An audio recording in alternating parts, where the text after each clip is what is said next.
ระคาถาเรียกเงินช่วยปลดหนี้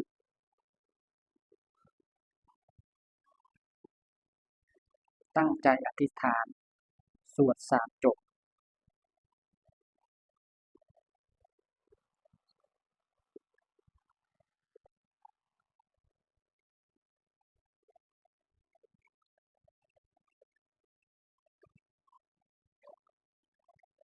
ตั้งนะโม3 จบ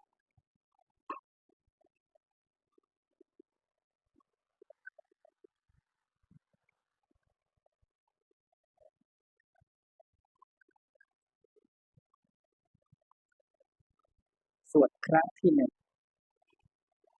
นะมาดีมา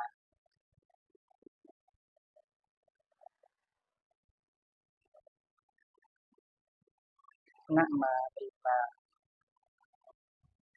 นะชาลิตินะชาลิติสวดครั้งที่2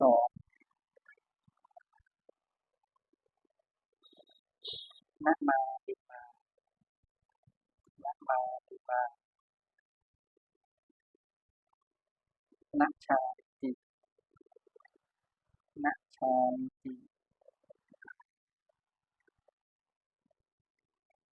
สวดครั้งที่3นะมาดีมานะมาดีมา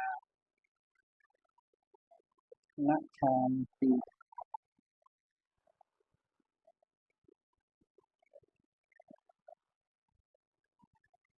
นะมาดีมานะชาลิติ